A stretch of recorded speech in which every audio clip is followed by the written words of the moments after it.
Dios usó con poder a Pablo y fue evidente, fue registrado aquí en esta epístola. Hermanos, tenemos un evangelio de poder que transforma vidas. Una persona que acepta la verdad del evangelio, su vida será transformada, no para servir a otra religión o a otros dioses, sino para servir a Jesucristo, el Rey de Reyes, Señor de Señores, Creador del universo, que hizo los cielos y la tierra, y que transforma nuestra vida y crea en nosotros una nueva criatura, una nueva naturaleza de amor y de servicio. La transformación llega cuando las personas dejan de oír a sus dioses y deidades y, sabiéndolo o no, usurpan el lugar que corresponde solo a Dios, el único y soberano Dios. Sabiéndolo o no, estas deidades que ellos siguen y mantienen en su corazón y en su mente, están usurpando el lugar que le corresponde al Dios verdadero. Están usurpando el trono de Dios, único y soberano Dios, creador del cielo y de la tierra.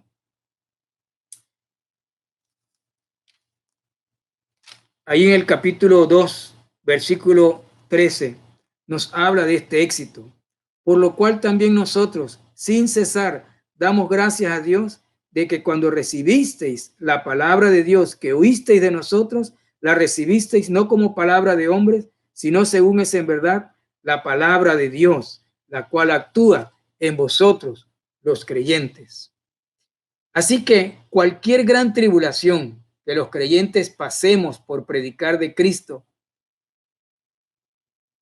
baja a categoría de gran oposición. Dios usará el evangelio que predicamos para transformar nuestras vidas y otras vidas. Una persona que predica el evangelio es una persona que está siendo transformada por el evangelio. Una persona que predica a otras vidas es una persona que está viendo el fruto de la palabra de Dios. Cuando las personas la reciben, son transformadas. Él nos transforma de los ídolos a Dios. Esto es transformarnos como de la noche al día, de las tinieblas a la luz admirable. Primera de Pedro 2:9 dice que nosotros hemos sido transformados a su luz admirable. Primera de Pedro 2:9, mas vosotros sois linaje escogido, real sacerdocio, nación santa, pueblo adquirido por Dios, para que anunciéis las virtudes de aquel que os llamó de las tinieblas a su luz admirable. Hemos sido trasladados. Antes, en nuestra condición de pecador, éramos hijos de las tinieblas. En nuestra condición ahora de hijo de Dios, de transformados por el poder de Dios, salvos por la gracia de Dios, ahora hemos sido trasladados a la luz, al reino de luz, al reino de su amado Hijo. Colosenses capítulo 1:13 lo dice, el cual nos ha librado de la potestad de las tinieblas y trasladado al reino de su amado Hijo. Antes éramos esclavos de Satanás, hijo de Satanás, pero ahora nos ha librado de esa potestad, de ese señorío, y nos ha trasladado al reino de su amado Hijo. Gloria a Dios. Somos hijos de luz. Estamos en el reino de luz. Él nos ha transformado de los ídolos a Dios, de la noche al día, de las tinieblas a la luz. Pertenecemos a la luz de Cristo.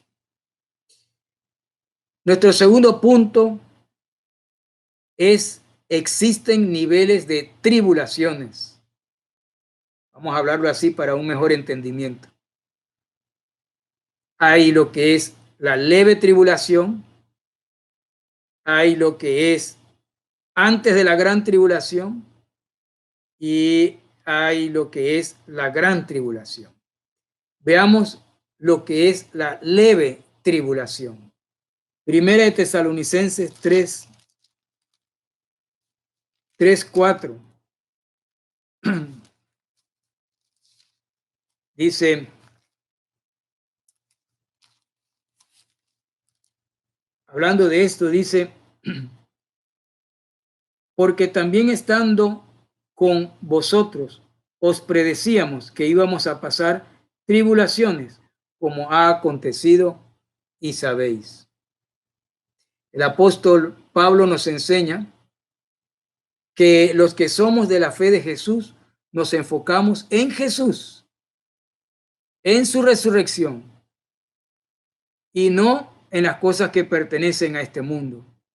No nos enfocamos en las tribulaciones. Pasamos por ellas, pero nos enfocamos en su Hijo Jesucristo. ¿Sabe usted qué hay arriba del mundo? ¿Qué hay arriba del mundo? ¿Sabía usted?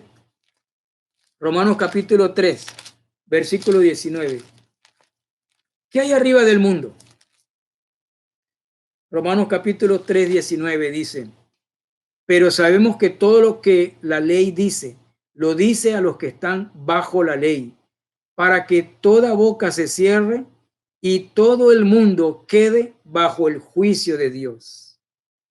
¿Qué hay arriba del mundo? El juicio de Dios. ¿Qué hay abajo del juicio de Dios? El mundo. Muy diferente al estatus o a la posición en la que se encuentra la iglesia de Jesucristo, que estamos en el mundo, pero no somos del mundo. ¿Sabe usted qué hay arriba de la iglesia? ¿Qué hay arriba de la iglesia? ¿Qué hay arriba de los hijos de Dios? Romanos, capítulo 6, versículo 14. Dice, porque el pecado no se enseñoreará de vosotros, pues no estáis bajo la ley, sino bajo la gracia. ¿Sabe usted qué está arriba de la iglesia? La gracia de Dios, cubriéndonos como un paraguas, protegiéndonos de toda tribulación, de toda artimaña de Satanás. La iglesia está no bajo el juicio como lo está el mundo.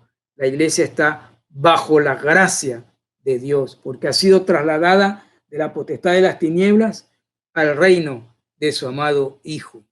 Esta gracia es la que permite a los verdaderos cristianos predicar como Pablo.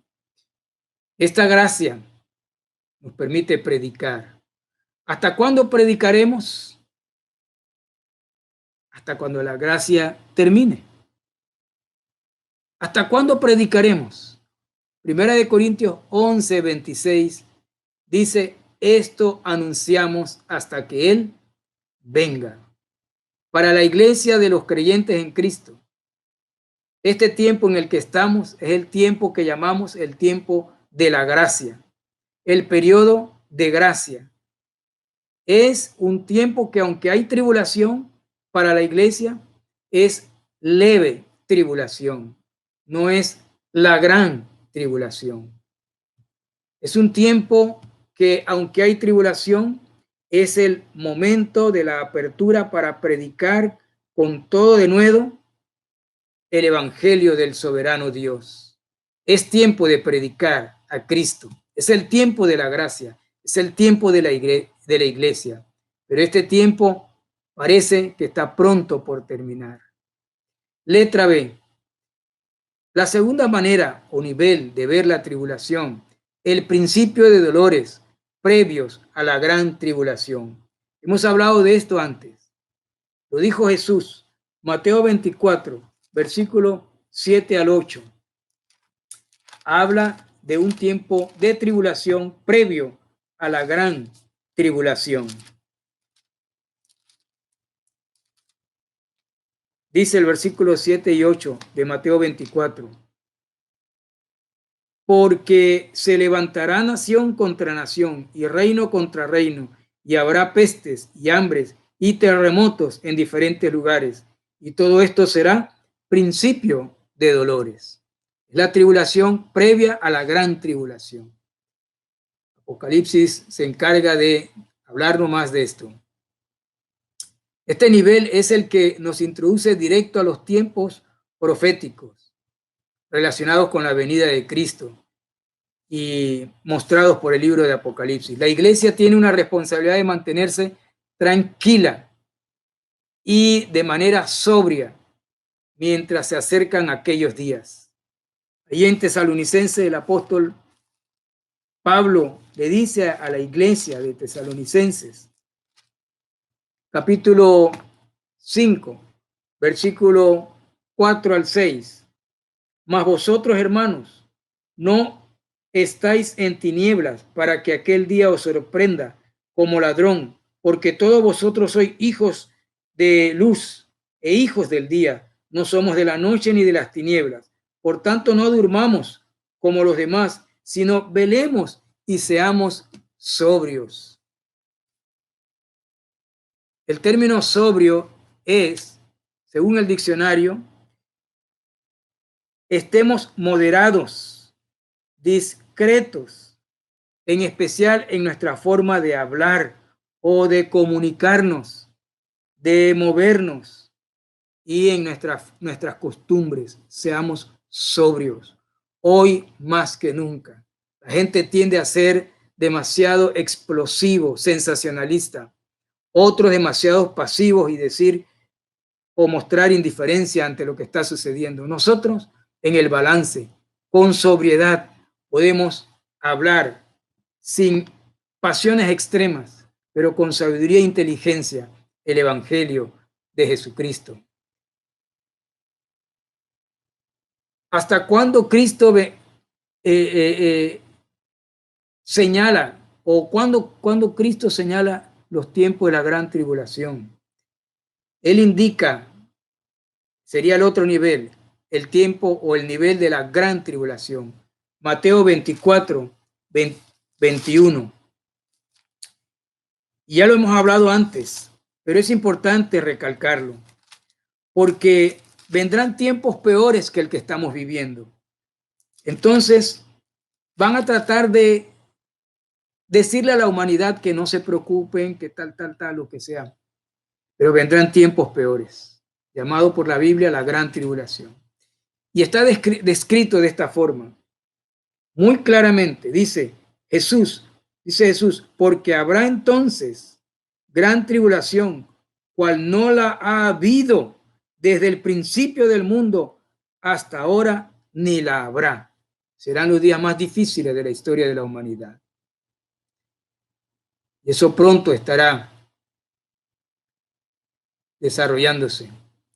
Tanta maldad acumulada en el planeta, tanta rebelión de los hombres contra Dios, tanto politeísmo religioso, tantos ultrajes a la pureza, a la bondad, tantos escándalos, guerras, actos infrahumanos perpetrados contra la raza humana y contra la naturaleza, contra Dios,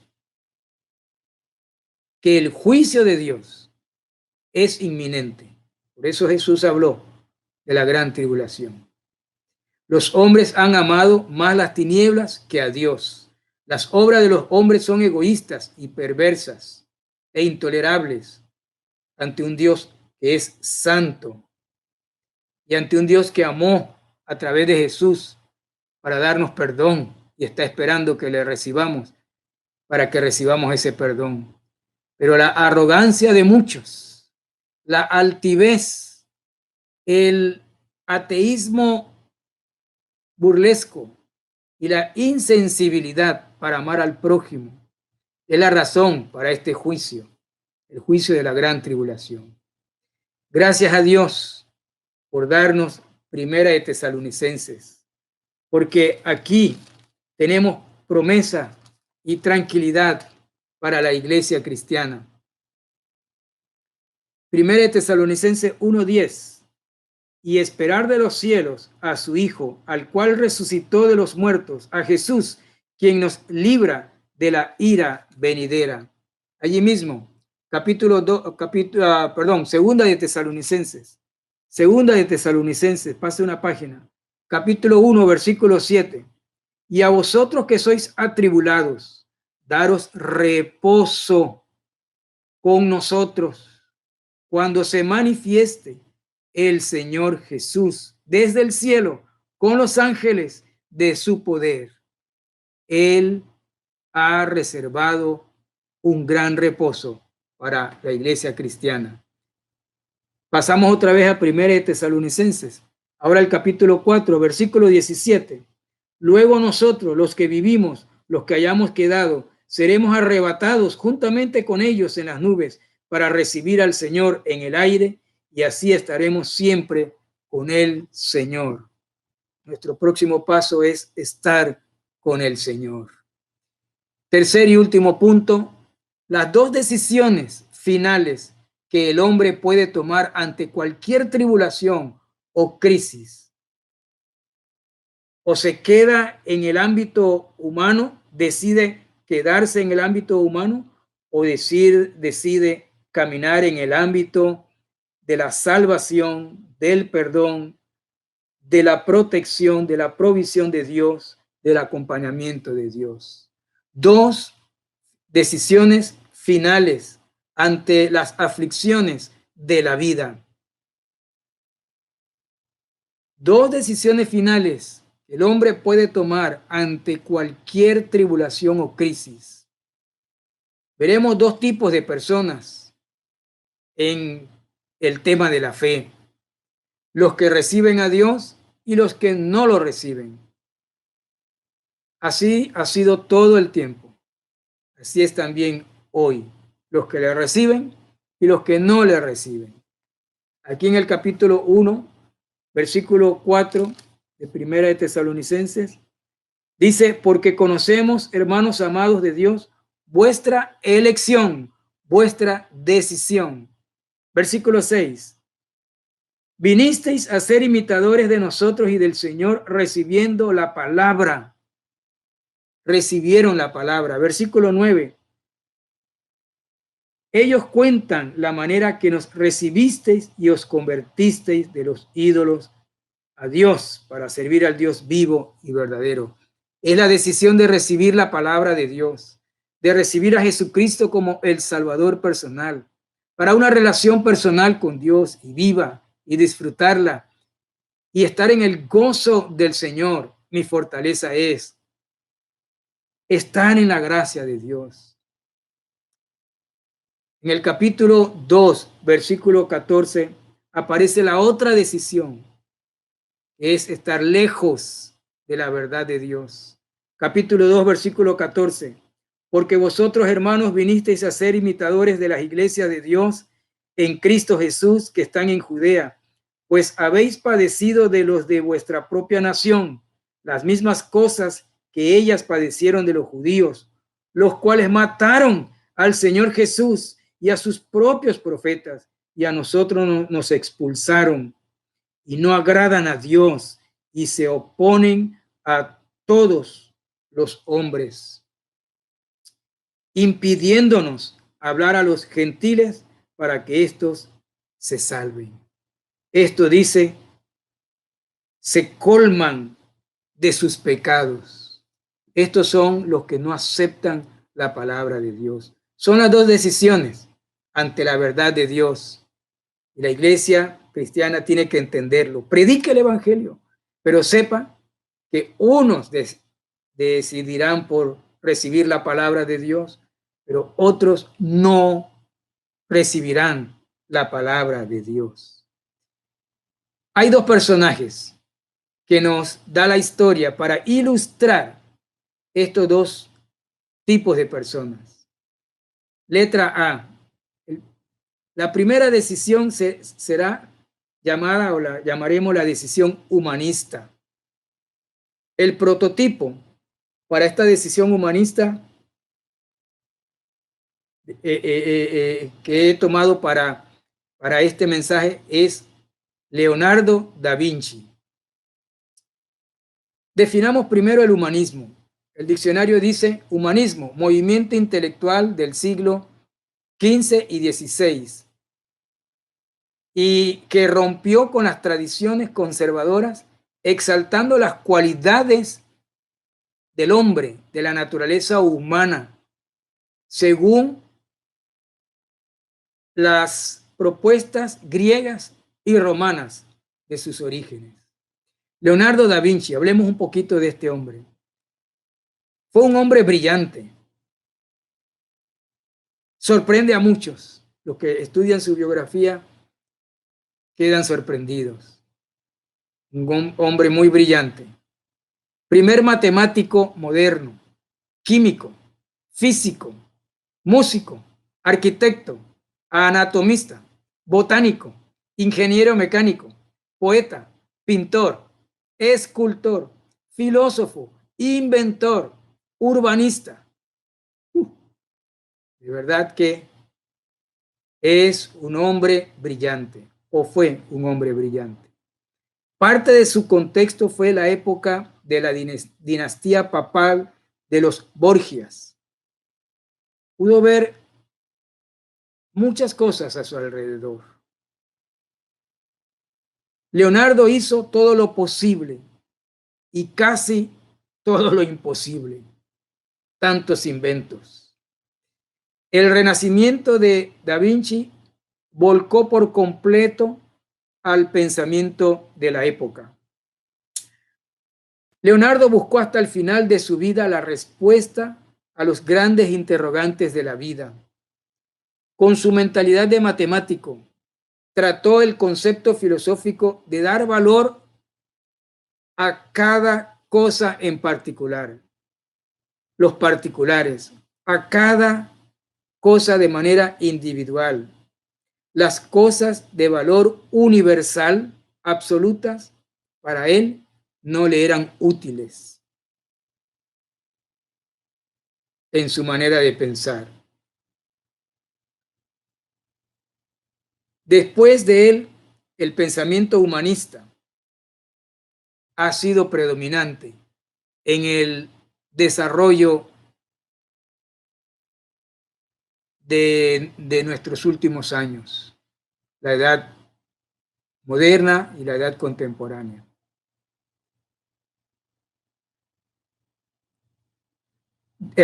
Esto significa que cualquier hombre en particular puede hacer todo, según el pensamiento humanista, o casi todo, lo que le plazca, sea bueno o sea malo, según su criterio particular o individual. No hay otra referencia para que ese individuo se desarrolle o viva. Solamente lo particular, su opinión. No hay un absoluto que lo dirija. En estos momentos de crisis de salud y de catástrofe económica, el hombre también se encuentra en la búsqueda del significado de los valores, de las respuestas y de la vida misma. Desde los años 1500, después de Cristo, es decir, de aquí atrás 500 años, el Renacimiento comenzó a reivindicar muchos de los valores de la cultura griega y de la cultura romana. Se dio inicio al antropocentrismo, dejando al olvido el teocentrismo. En otras palabras, el hombre se colocó como el centro de atención. Se desplazó a Dios para colocarlo como centro del pensamiento humano. Entonces, ante los últimos días de Leonardo, buscó respuestas, pero no tuvo respuestas a sus inquietudes. Hasta el final de sus días trató de mirar las cosas con significado absoluto, pero no lo logró. Fracasó en su intento de descubrir la verdad absoluta de Dios. ¿Qué heredamos del humanismo que coloca al hombre como centro de todo, lo que hereda finalmente el humanismo, al colocar al hombre como centro de atención, el antropocentrismo, el hombre como centro. ¿Qué logra finalmente cuando el hombre se enfrenta a pandemias que lo hacen sentirse vulnerable, limitado, impotente, que lo hace ser sumiso de la circunstancia externa? Entonces, hay personas que ante este hecho cambian de manera de pensar y dejan de ser egoístas, individualistas, y entonces buscan a Dios. Y qué bueno, porque es el momento para que puedan experimentar la conversión y cambiarse o convertirse a Dios. Pero otros siguen en su altivez sin recibir la palabra de Dios.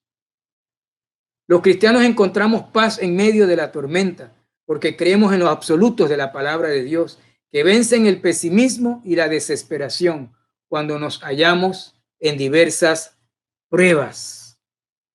Los cristianos tenemos pruebas, los no cristianos tenemos pruebas, pero el Espíritu Santo dentro del creyente vence el pesimismo, vence la desesperación. Primera de Pedro, capítulo 1, versículo 6. Una persona que cree en Jesucristo vence el pesimismo y la desesperación, herencia del humanismo, cuando ya ante un mal no tiene a Dios y él sucumbe ante ese mal. Primera de Pedro 1:6 dice: en lo cual vosotros os alegráis, aunque ahora por un poco de tiempo, si es necesario, tengáis que ser afligidos en diversas pruebas. La alegría brota de un corazón que ama a Dios, que tiene a Dios, que vive para Dios. Santiago lo dice de otra manera, capítulo 1, versículo 2. Hermanos míos, tened por sumo gozo cuando os halléis en diversas pruebas. Muchas veces nos hablan y nos dicen, ¿qué te pasa? No estás triste, no estás preocupado frente a la pérdida de un ser querido. El cristianismo confía en Dios en cualquier momento de crisis y de tribulación. Letra B. El otro personaje que nos regala la historia como un prototipo es C.S. Lewis. La letra B es la decisión cristiana. Y aquí veremos como prototipo de este lado cristiano a C.S. Lewis o C.S. Lewis. Fue un hombre de perfil medio. Nació en Irlanda y trabajó en Inglaterra. Murió hace 60 años, en 1963. Desde sus 15 años se declaró ateo. Su interés se centró en la mitología y en el ocultismo. Su conversión al cristianismo ha dejado huellas en el pensamiento de muchas personas. A los 30 años se convierte del agnosticismo al cristianismo. Hoy es más conocido como el autor de las Crónicas de Narnia. Vivió luego como un fiel seguidor de la verdad proveniente de Dios, con los absolutos de Dios. C.S. Lewis enseñó en la Universidad de Oxford, estudió e investigó sobre los movimientos dados en la Edad Media. Por su fe en las respuestas de la Biblia, logró dar respuestas a las inquietudes de la vida, cosa que no logró Da Vinci. Fundamentó su vida en la resurrección de Jesús.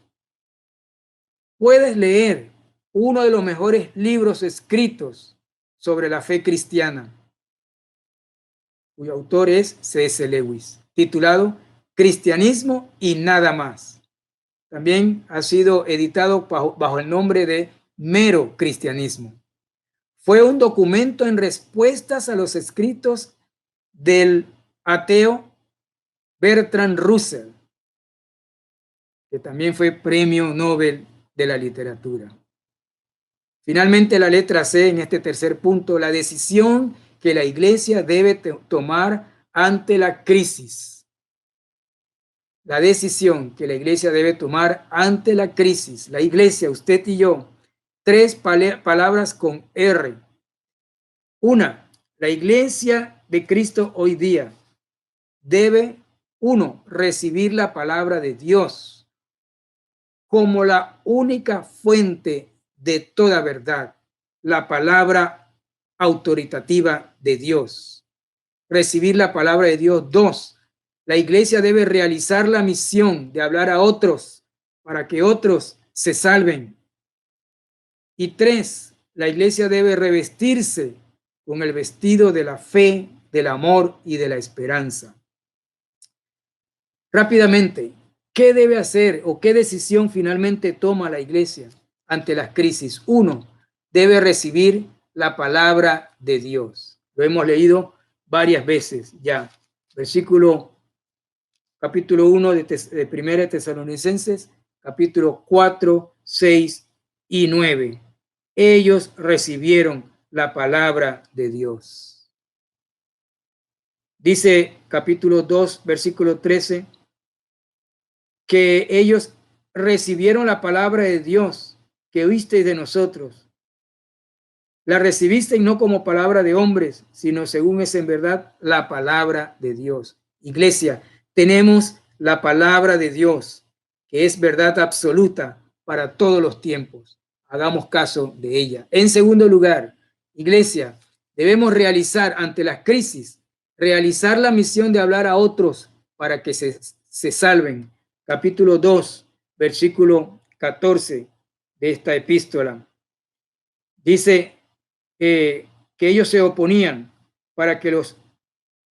se oponían a que hablaran a los gentiles para que estos se salven. ¿Qué quiere decir? Que cuando hablamos, las personas, muchos vendrán, reciben la palabra y serán salvos. Otra cosa que debe hacer la iglesia continuamente es revestirse de amor, revestirse de fe y revestirse de esperanza. En medio de la tribulación, de la desesperanza, en medio de la tristeza, la iglesia debe revestirse de fe, de amor y de esperanza. Capítulo 5, 1 Tesalonicenses, versículo 8. Pero nosotros que somos del día, seamos sobrios, habiéndonos vestido con la coraza de fe y de amor, y con la esperanza de salvación como yelmo, porque no nos ha puesto Dios para ira, para desesperanza, sino para alcanzar salvación por medio de nuestro Señor Jesucristo.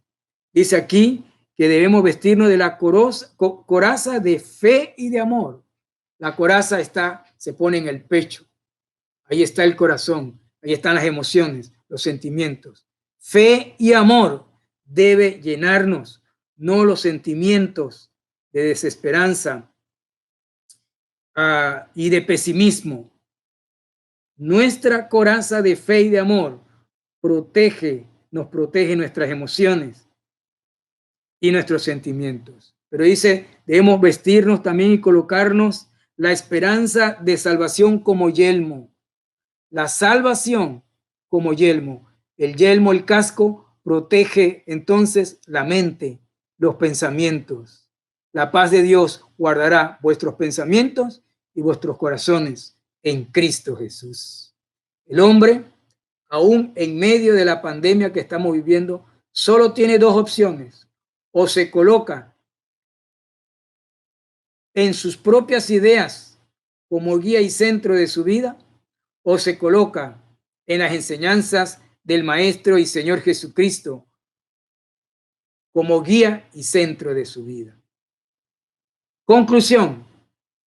Concluyamos por hoy. Es el momento de invitar a todos los hombres a que vengan al conocimiento de Dios. El hombre actual que está lejos de Dios debería sentirse invitado a acercarse a conocer a Jesús, a quien Dios designó para salvación y perdón. levantándole y resucitándole de entre los muertos. Y así, creyendo, tenga vida eterna. Segunda conclusión. La iglesia tiene que entender que el origen de todos los males es el pecado. Génesis capítulo 3. Cuando el hombre le da la espalda a Dios, Dios lo echa de su presencia fuera del paraíso. Entonces el hombre comienza a experimentar muerte, desesperanza. Pero la fe en Cristo nos trae de regreso a Cristo, a estar bajo el cuidado de la gracia de Dios. Bajo esa frase, y Jehová el Señor estaba con José. Y Jehová el Señor estaba con su Hijo Jesucristo. Y Jehová el Señor, mi buen pastor, nada me faltará, estará conmigo. La guerra contra el coronavirus es un mal, pero no es el único mal. El verdadero mal tiene origen en el pecado de la desobediencia, representado en Adán y Eva, y repetido esa desobediencia hasta nuestros días. Tercera y última conclusión. Tenemos que vestirnos. Iglesia de Dios, tenemos que vestirnos de esas tres virtudes: la fe, el amor y la esperanza. La fe. Dice Hebreos 11:6, sin fe es imposible agradar a Dios. El amor, dice 1 Corintios 13:13, y ahora permanecen la fe, la esperanza y el amor, estos tres, pero el mayor de ellos es el amor. Y la esperanza, Colosenses 1:27, que es Cristo en vosotros, la esperanza de gloria.